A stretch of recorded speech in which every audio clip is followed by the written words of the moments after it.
ನಮಸ್ಕಾರ ವೀಕ್ಷಕರೇ, ಮುದ್ದು ಸೊಸೆ ಧಾರಾವಾಹಿಯ ಇಂದಿನ ಸಂಚಿಕೆಯಲ್ಲಿ ಏನಾಗುತ್ತೆ ಅಂತ ನೋಡೋಣ. ಅದಕ್ಕಿಂತ ಮೊದಲು ನಮ್ಮ ಚಾನಲ್ಗೆ ನೀವು ಸಬ್ಸ್ಕ್ರೈಬ್ ಮಾಡಿಲ್ಲ ಅಂದರೆ ದಯವಿಟ್ಟು ಸಬ್ಸ್ಕ್ರೈಬ್ ಮಾಡ್ಕೊಳ್ಳಿ.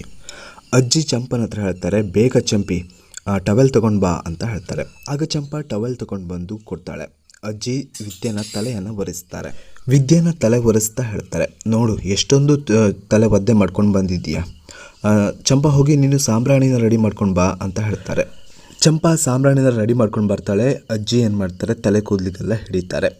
ಆಗ ವಿದ್ಯನಿಗೆ ಸೀನ್ ಬರೋದಕ್ಕೆ ಶುರುವಾಗುತ್ತೆ. ನೋಡು, ನೆಗಡಿ ಶೀತ ಎರಡೂ ಆಗಿದೆ, ಹೇಳಿದರೆ ಕೇಳೋದಿಲ್ಲ ನೀನು ಅಂತ ಅಜ್ಜಿ ಹೇಳ್ತಾರೆ. ಆಗ ವಿದ್ಯೆ ಹೇಳ್ತಾಳೆ, ನೋಡಿ ಅಮ್ಮಮ್ಮ, ಅದಕ್ಕೋಸ್ಕರ ಆಗಿರೋದಲ್ಲ ಅಂತ ಹೇಳ್ತಾರೆ. ನೀವು ಸಾಂಬ್ರಾಣಿ ಹೊಗೆ ಹಾಕ್ತಾ ಇದ್ದೀರಲ್ವಾ, ಅದಕ್ಕೋಸ್ಕರ ಸೀನ್ ಬರ್ತಾ ಇದೆ ಅಂತ ಹೇಳ್ತಾಳೆ. ನೋಡು, 3 ಹೆತ್ತೋಳು 6 ಹೆತ್ತೋಳಿಗೆ ಹೇಳಿದಳಂತೆ, ನೀನು ನನಗೆ ಹೇಳಕ್ಕೆ ಬರಬೇಡ ಅಂತ ಅಮ್ಮಮ್ಮ ಹೇಳ್ತಾರೆ.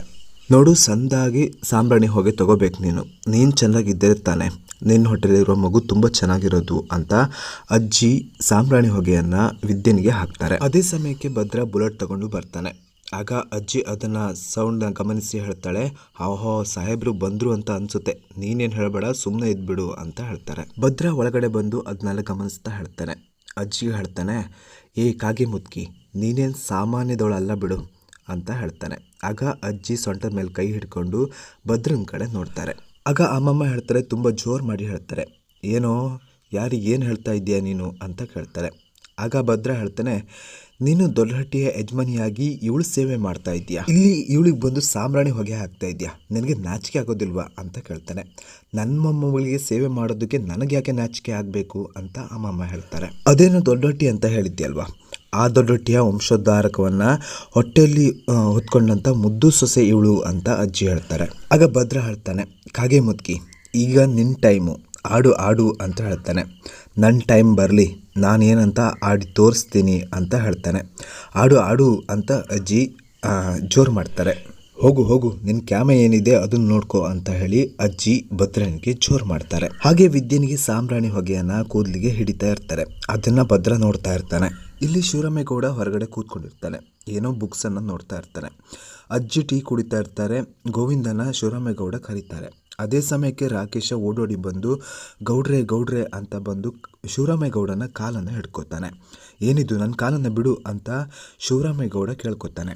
ಆಗ ರಾಕೇಶ ಹೇಳ್ತಾನೆ, ಗುಡಿಲಿರೋ ದೇವರು ವರ ಕೊಡ್ತಾನೋ ಇಲ್ವೋ ಗೊತ್ತಿಲ್ಲ, ಆದರೆ ನನ್ನ ಪಾಲಿಗೆ ನೀವೇ ದೇವರು, ನೀವು ದೇವರು ಅಂತ ಜೋರಾಗಿ ಅಳೋದಕ್ಕೆ ಶುರು ಮಾಡ್ತಾನೆ. ಗೌಡ್ರೆ, ನೀವು ಮಾಡಿರುವಂಥ ಕೆಲಸಕ್ಕೆ ನನ್ನ ಚರ್ಮ ಸುಲಿದು ಚಪ್ಪಲಿ ಮಾಡಿ ಕೊಟ್ಟರು ಅದ್ರ ಋಣ ತೀರಿಸೋದಕ್ಕಾಗಲ್ಲ ಅಂತ ಹೇಳ್ತಾನೆ. ಅಂದಾಗೆ ನಿನ್ಗೆ ಹೇಳಿದ್ದಲ್ಲವ, ನೀನು ನಮ್ಮ ಹಟ್ಟಿಯಲ್ಲಿ ಒಬ್ಬ, ಏನು ಬೇಕಾದರೂ ನನ್ನನ್ನು ಕೇಳಬೇಕಲ್ವಾ ಅಂತ ಶಿವರಾಮೇಗೌಡ ಹೇಳ್ತಾನೆ. ಸರಿ, ಈಗ ನೀ ಎದ್ದೇಳು, ಈಗ ಹೇಗಿದ್ದಾಳೆ ನಿಮ್ಮವ್ವ ಅಂತ ಶಿವರಾಮೇಗೌಡ ಕೇಳ್ತಾನೆ.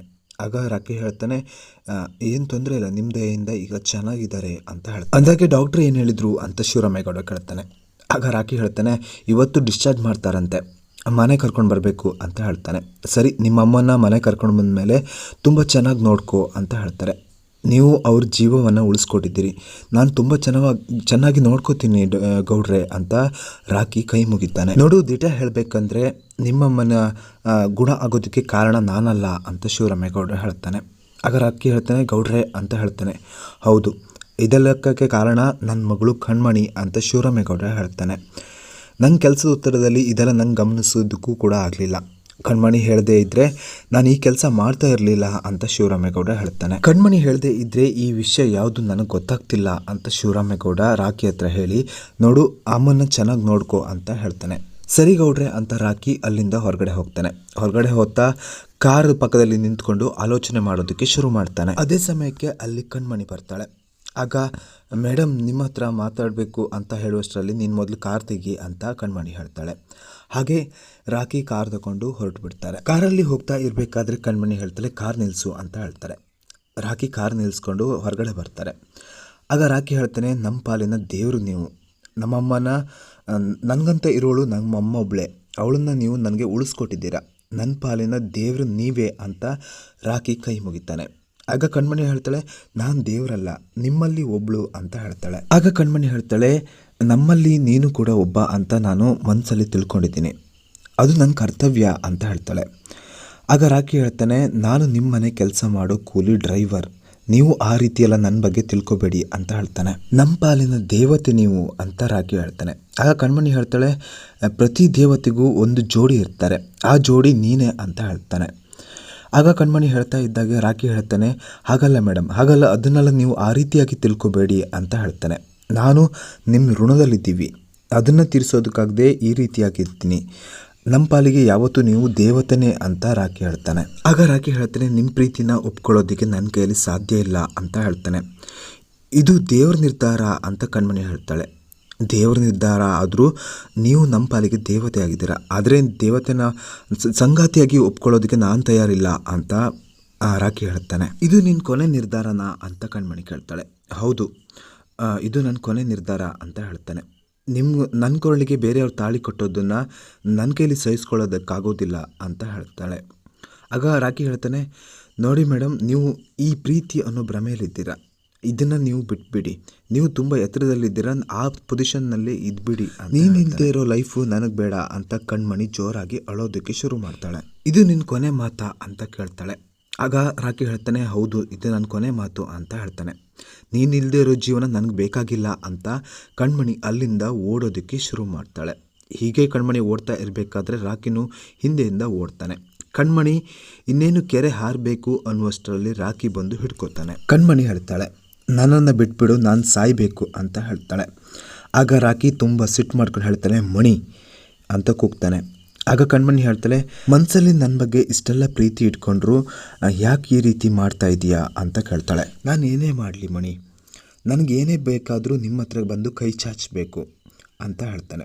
ಆಗ ಕಣ್ಮಣಿ ಹೇಳ್ತಾಳೆ, ಪ್ರೀತಿಗೆ ಬೇಕಾಗಿರೋದು ಒಳ್ಳೆ ಭಾವನೆ, ದುಡ್ಡು ಹಣಕಾಸಲ್ಲ. ನೋಡು ರಾಕಿ, ನಾನು ಅಪ್ಪನ ಹತ್ರ ಮಾತಾಡ್ತೀನಿ, ಇನ್ನೇನಾದರೂ ಬೇರೆ ಯಾರಾದರೂ ನನ್ನ ಕುತ್ತಿಗೆಗೆ ತಾಳಿ ಕಟ್ಟಿದರೆ ಅದು ತಾಳಿ ಆಗಿರೋದಿಲ್ಲ, ಅದು ಕುಣಿಕೆ ಆಗಿರುತ್ತೆ ಅಂತ ಕಣ್ಮಣಿ ಅಳೋದಕ್ಕೆ ಶುರು ಮಾಡ್ತಾಳೆ. ಅದೇನೇ ಆದರೂ ನಾನು ನೋಡ್ಕೋತೀನಿ ಅಂತ ಕಣ್ಮಣಿ ಹೇಳ್ತಾಳೆ.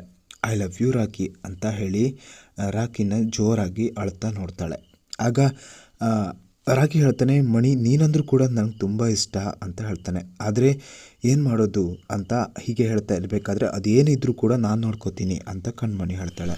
ಇನ್ನು ಮುಂದೆ ನನ್ನ ಜೀವನ ಸಾಗಿಸೋದು ಅಂದರೆ ಅದು ನಿನ್ನ ಜೊತೆ ಮಾತ್ರ ಅಂತ ಕಣ್ಮಣಿ ಅಳ್ತಾ ರಾಕಿನ ಹೋಗಿ ತಪ್ಕೋತಾಳೆ. ರಾಕಿ ಅವಳನ್ನು ತಪ್ಕೋಬೇಕಾ ಬೇಡವಾ ಅಂತ ಆಲೋಚನೆ ಮಾಡ್ತಾನೆ. ಆಗ ಒಳ್ಳೆ ಮನಸ್ಸಿಂದ ರಾಕಿ ಕಣ್ಮಣಿನ ತಪ್ಕೋತಾರೆ. ರಾಕಿ ಹಾಗೂ ಕಣ್ಮಣಿ ಕಾರ್ ಹತ್ರ ಬರ್ತಾರೆ. ಕಾರ್ ಹತ್ರ ಬಂದಾಗ ರಾಕಿ ತನ್ನ ಕಾರಲ್ಲಿರುವಂತಹ ಕನ್ನಡಿ ಪಕ್ಕದಲ್ಲಿ ಒಂದು ಬ್ರೇಸ್ಲೆಟ್ ಇರುತ್ತೆ, ಅದನ್ನು ತಗೊಂಡು ಬಂದು ಕಣ್ಮಣಿ ಕೈಗೆ ಕಟ್ತಾನೆ. ಕಣ್ಮಣಿಗೆ ಕೈಗೆ ಕಟ್ಟಿ ಆದಮೇಲೆ ಕಣ್ಮಣಿ ಅವನನ್ನು ತಪ್ಕೋತಾಳೆ. ಇಲ್ಲಿ ಮೋಹನ ಕೆಲಸ ಮಾಡ್ತಾ ಇರ್ತಾರೆ. ಈ ಚಂಪ ಎಲ್ಲಿ ಹೋದ್ಲು ಅಂತ ಇರಬೇಕಾದ್ರೆ ಈಶ್ವರಿ ಬಂದು ಹೇಳ್ತಾಳೆ, ಅಕ್ಕ ನಾಳೆ ಗಂಡಿನ ಕಡೆಯವರು ಬರ್ತಾ ಇರುವಂಥ ವಿಚಾರವನ್ನು ಕಣ್ಮಣಿಗೆ ಹೇಳಿದ್ರಾ ಅಂತ ಕೇಳ್ತಾಳೆ. ಅಯ್ಯೋ, ಹೇಳೋಕೆ ನೆನಪೇ ಆಗಿಲ್ಲ ಅಂತ ಮೋಹನ ಹೇಳ್ತಾರೆ. ಮುಖ್ಯವಾಗಿ ಅವಳಿಗೆ ಹೇಳಬೇಕಿತ್ತಾನೆ ಅಂತ ಈಶ್ವರಿ ಹೇಳ್ತಾಳೆ. ಅಕ್ಕ, ನಾವು ಸಡನ್ನಾಗಿ ಗಂಡಿನ ಕಡೆಯವರು ಬರ್ತಾರೆ ಅಂದರೆ ಅವರು ಕೂಡ ತಡ್ಕೊಳ್ಳೋದಿಲ್ಲ, ಅವರಿಗೂ ಸಂಭ್ರಮ ಆಚರಣೆ ಅಂತ ಇರುತ್ತೆ ಅಲ್ವಾ, ಅವರಿಗೂ ನಾವು ಹೇಗೆ ರೆಡಿ ಆಗಬೇಕು ಅನ್ನುವ ಒಂದು ಆಲೋಚನೆ ಕೂಡ ಅವರಿಗಿರುತ್ತೆ. ನೀವು ಹೀಗೆ ಸಡನ್ನಾಗಿ ಹೇಳಿದರೆ ಅವಳಿಗೆ ಭಯ ಆಗೋದಿಲ್ವಾ ಅಂತ ಈಶ್ವರಿ ಹೇಳ್ತಾಳೆ. ಆಗ ಚಿತ್ರ ಹೇಳ್ತಾಳೆ, ಈ ಸೀರೆನ ಕೊಟ್ಟು ಅವಳಿಗೆ ಹೇಳಿದ್ರಾಯ್ತು ಅಂತ ಹೇಳ್ತಾರೆ. ಏನು ಸೀರೆ ತಗೊಂಡು ಬಂದ್ರಾ ಅಂತ ಮೋಹನ ಹೇಳ್ತಾಳೆ.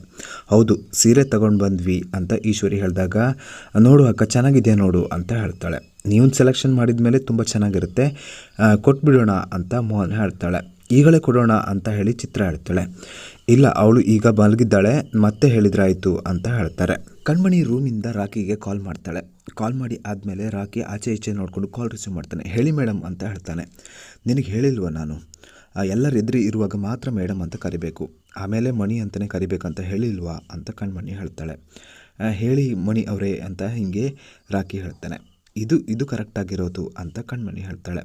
ಅಂದಾಗೆ ಏನು ಮಾಡ್ತಿದ್ಯಾ ಅಂತ ಕೇಳ್ತಾಳೆ. ನಾನು ಮಲ್ಗೋಕ್ಕೆ ಹೋಗ್ತಾ ಇದ್ದೀನಿ ಅಂತ ರಾಕಿ ಹೇಳ್ತಾನೆ. ಮಲ್ಗೋಕ್ಕೂ ಮುಂಚೆ ಗುಡ್ ನೈಟ್ ಹೇಳೋ ಅಭ್ಯಾಸ ನಿನಗಿಲ್ವಾ ಅಂತ ಕಣ್ಮಣಿ ಜೋರು ಮಾಡ್ತಾಳೆ. ಸರಿ, ಗುಡ್ ನೈಟ್ ಅಂತ ರಾಕಿ ಹೇಳ್ತಾನೆ. ಆಗ ಕಣ್ಮಣಿ ಹೇಳ್ತಾಳೆ, ನಾನು ಗುಡ್ ನೈಟ್ ಹೇಳಬೇಕು, ಅಲ್ಲಿಗೆ ಬರ್ತೀನಿರು ಅಂತ ಹೇಳ್ತಾಳೆ. ಬೇಡ, ಇಲ್ಲಿ ಬರೋಬೇಡ, ಯಾರಾದರೂ ನೋಡಿದರೆ ಏನು ಮಾಡೋದು ಅಂತ ರಾಕಿ ಜೋರು ಮಾಡ್ತಾನೆ. ನೋಡು, ನೀನು ಯಾವುದಕ್ಕೂ ಭಯ ಪಡಬೇಡ, ಮನೆಯಲ್ಲಿ ಎಲ್ಲರೂ ಕೂಡ ಮಲಗಿದ್ದಾರೆ, ನಾನು ಬರ್ತೀನಿ ಈಗ ಅಂತ ಹೇಳಿ ಕಣ್ಮಣಿ ಫೋನ್ ಕೊಟ್ಟು ಮಾಡ್ತಾಳೆ. ಆಗ ರಾಕಿ ಅನ್ಕೋತಾನೆ, ಇವಳಿಗೆ ಭಯನೇ ಇಲ್ವಾ, ಯಾರನ್ನು ನೋಡಿದರೆ ಏನು ಮಾಡೋದು ಅಂತ ತಡವರಿಸ್ತಾನೆ. ಹೀಗೆ ಕಣ್ಮಣಿ ಹೊರಗಡೆ ಹೋಗ್ತಾ ಇರಬೇಕಾದ್ರೆ ಅದನ್ನು ವಿನಂತಿ ಗಮನಿಸ್ತಾಳೆ, ಯಾರೋ ಹೊರಗಡೆ ಬಂದರು ಅಂತ. ಇಲ್ಲಿ ರಾಕಿ ಹಾಗೂ ಕಣ್ಮಣಿ ಮಾತನಾಡ್ತಾ ಇರ್ತಾರೆ. ಒಬ್ರನ್ನೊಬ್ಬರು ಕೈ ಹಿಡ್ಕೊಂಡು ಇನ್ನೇನು ಮುತ್ತು ಕೊಡಬೇಕು ಅನ್ನುವಷ್ಟರಲ್ಲಿ ವಿದ್ಯೆ ಬರ್ತಾಳೆ. ರಾಖಿ ಅಣ್ಣ ಅಂತ ಕೂಗ್ತಾಳೆ. ಹಾಗೆ ಅವರಿಬ್ಬರನ್ನ ಕೂತ್ಕೊಳ್ಳೋದಕ್ಕೆ ಹೇಳ್ತಾಳೆ. ಯಾಕಂದರೆ ಯಾರು ಬರ್ತಾ ಇದ್ದಾರೆ ಅಲ್ಲಿ, ನೀವಿಬ್ಬರು ಅಡ್ಕೊಳ್ಳಿ ಅಂತ ವಿದ್ಯೆ ಹೇಳ್ತಾಳೆ. ಅಷ್ಟೊತ್ತಿಗಾಗಲೇ ಸಾವಿತ್ರಿ ಹಾಗೂ ವಿನಂತಿ ವಿದ್ಯೆನ ಹತ್ರ ಬರ್ತಾಳೆ. ಏನು ಮಾಡ್ತಾ ಇದೆಯಾ ಇಲ್ಲಿ ಕೇಳ್ತಾಳೆ. ಏನು ಓದ್ತಾ ಇರೋದು ನಿಮಗೆ ಕಣ್ ಕಾಣೋದಿಲ್ವಾ ಅಂತ ವಿದ್ಯೆ ಹೇಳ್ತಾಳೆ. ನಿನಗೆ ಹೊಟ್ಟೆಯೊಳಗೆ ಓದೋದಕ್ಕೆ ಜಾಗ ಇಲ್ವಾ ಅಂತ ಸಾವಿತ್ರಿ ಕೇಳ್ತಾಳೆ. ಹೊಟ್ಟೆಯೊಳಗಿರೋರು ಲೈಟ್ ಆನ್ ಮಾಡಿದರೆ ಹೇಳ್ತಾರೆ ಎನ್ನುವ ಜ್ಞಾನವೂ ನಿಮಗಿಲ್ವಾ ಅಂತ ವಿದ್ಯೆ ಹೇಳ್ತಾಳೆ. ಆಗ ವಿನಂತಿ ಹೇಳ್ತಾಳೆ, ನೀನು ಮನೆಯೊಳಗೆ ಬಂದ್ಯಾ ಅಂತ ಕೇಳ್ತಾಳೆ. ಹೌದು, ನಾನು ಬಂದೆ ಅಂತ ಹೇಳ್ತಾಳೆ. ಕೋರ್ಟು ಮನೆಯೊಳಗೆ ಬರೋದಕ್ಕೆ ಹೊರಗಡೆ ಬರೋದಕ್ಕೆ ನನ್ನ ಹತ್ರ ಏನು ಕೇಳಲಿಲ್ಲ ಅಂತ ಹೇಳ್ತಾಳೆ. ಅಲ್ಲೇ ಪಕ್ಕದಲ್ಲಿ ಕಣ್ಮಣಿ ಹಾಗೂ ರಾಖಿ ಅಡ್ಕೊಂಡಿರ್ತಾರೆ. ಮಾರನೇ ದಿನ ಕಣ್ಮಣಿ ನೋಡೋದಕ್ಕೆ ಹುಡುಗನ ಕಡೆಯವರು ಬಂದಿರ್ತಾರೆ. ಕಣ್ಮಣಿ ಎಲ್ರಿಗೂ ಹೋಗಿ ಜ್ಯೂಸನ್ನು ಕೊಡ್ತಾಳೆ. ಈ ಸಂಬಂಧ ನಮಗೆಲ್ರಿಗೂ ಒಪ್ಪಿಗೆ ಅಂತ ಶಿವರಾಮೇಗೌಡ ಹೇಳ್ತಾನೆ. ಮೋಹನನ್ನು ಕೂಡ ನಮ್ಗೆ ಒಪ್ಪಿಗೆ ಅಂತ ಹೇಳ್ತಾಳೆ. ಆಗ ಕಣ್ಮಣಿ ಮತ್ತು ರಾಖಿ ಮುಖ ನೋಡ್ಕೋತಾರೆ. ಆದರೂ ಕೂಡ ಈ ಸಂಬಂಧ ನಮ್ಗೆ ಒಪ್ಪಿಗೆ ಇದೆ ಅಂತ ಶಿವರಾಮೇಗೌಡ ಹೇಳ್ತಾನೆ. ಆದರೆ ಈಶ್ವರಿ ಇದನ್ನು ಗಮನಿಸಿ ನನ್ನ ಸಂಚು ಸರಿಯಾಗ್ತಾ ಇದೆ ಅಂತ ಆಲೋಚನೆ ಮಾಡ್ತಾಳೆ. ಅಲ್ಲಿಗೆ ಈ ಒಂದು ಎಪಿಸೋಡ್ ಎಂಡ್ ಆಗುತ್ತೆ. ವೀಕ್ಷಕರೇ, ವಿಡಿಯೋ ಇಷ್ಟವಾದ ಲೈಕ್ ಮಾಡಿ, ಚಾನಲ್ ದಯವಿಟ್ಟು ಸಬ್ಸ್ಕ್ರೈಬ್ ಮಾಡಿಕೊಂಡು ನಮಗೆ ಸಪೋರ್ಟ್ ಮಾಡಿ. Thank you.